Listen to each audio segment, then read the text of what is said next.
in suspension for 50 days. Hey, what's up, forum? It's Grillhands, and you're looking at some Portal 2 gameplay. It was released a couple days ago, and it's the sequel to the popular first-person puzzle game that was released with Valve's Orange Box. And a quick little fact about Portal. Its origins actually lie in a game that was developed by college students. Valve caught wind of that game, hired all those college students in as employees, and from that they made the original Portal.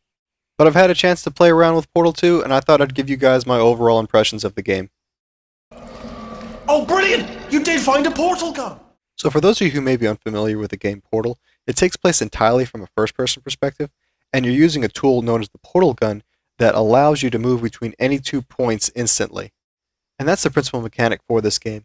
And using that feature, you're going to have to figure out ways of bypassing different obstacles and puzzles in an attempt to escape your captors and make it out of this abandoned testing facility. So the puzzles in this game start off fairly straightforward. It'll introduce you some type of environmental mechanic that you can use to solve puzzles, say for instance using a cube to hold open a door, or using gravity in conjunction with 2 portals to jettison yourself to a ridge that you normally couldn't get to. And once you start to get the hang of these initial strategies and techniques that allow you to progress through the beginning of the game, it starts to ramp up the difficulty by requiring you to apply these simple techniques in more complex situations, sometimes requiring you to use several simple approaches in conjunction to solve later puzzles. And the great thing about these puzzles is as they become more difficult, you may find yourself stumped at times, but they're never frustrating enough where you might want to pull out your own hair or turn off the game. And I was normally left with a feeling of satisfaction as I solved these puzzles, and that sense of accomplishment would urge me to push forward. Also, for those of you worried that Portal 2 may be too similar to Portal 1 in terms of problem solving, Valve introduced a lot of new elements to keep the game feeling fresh and different from the original.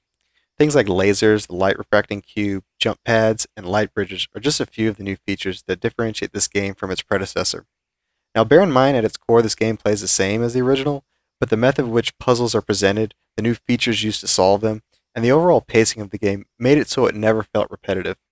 The single-player portion of the game can clock in anywhere from 4 to 9 hours. It really just depends on how quickly you can solve the puzzles. In addition to the main game, there's a co-op mode that allows you to play with a friend, and each of you have your own portal gun. With the new elements I mentioned earlier, and the fact that you have to occasionally use 4 separate portals simultaneously, this mode can really test your problem-solving abilities while requiring you to use strong teamwork, but it's a blast to play through. Hurry! This way! Graphically, this game isn't breaking any boundaries. It's leveraging the same source engine used in Half-Life 2, but it does a good job of pushing the capabilities of that tool with strong lighting effects and polished visuals. One of the biggest things I've noticed is the game does a great job of presenting a living facility. Robots are constantly moving in your direct sightline or your peripherals, leaving you with the feeling that although the laboratory is abandoned, there's still some life left in it. The environments are also detailed well, and I never lost any sense of immersion while traversing the different areas. So overall, they did a great job with what they had. Don't expect Crysis 2 or Gears of War levels of graphics, but I was left satisfied with what they presented. But where this game really excels is the sound. The game presents some of the best voice acting I've heard in quite some time.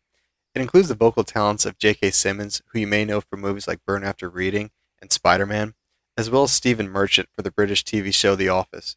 Both the quality of the voiceovers and the dialogue they recite is literally leagues ahead of most games on the market today. Pick me up. Hello! Oh, it's you. You know her? It's been a long time. The game picks up sometime after the events of the first Portal. We see the return of the original protagonist, as well as GLaDOS. In addition, we have some new characters that help to create a very engaging and enjoyable story. I mentioned the voice acting was superb for Portal 2, and the dialogue they present creates for some humorous scenes that really help round out the experience.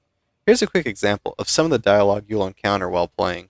But don't be alarmed, alright? Although if you do feel alarmed, try to hold on to that feeling, because that is the proper reaction to being told that you've got brain damage. Do you understand what I'm saying at all? Does any of this make any sense? Just tell me, just say yes. Okay, what you're doing there is jumping. You just jumped. But never mind, say apple. Apple. Okay, you know what? That's close enough. Just hold tight. For this story, don't expect an in-depth drama or even any plausible explanation as to why this is all happening. It's simply meant to be both funny and witty. It never takes itself too seriously, and you can see that from the random one-liners to to the graffiti that's written on the walls. Valve's goal was to leave you with an enjoyable and memorable experience, and they do an exemplary job of that. Come on, let's go. I think if you were a fan of the first Portal, a fan of puzzle games, or if you really enjoy clever and well-written stories, then you owe it to yourself to pick this game up.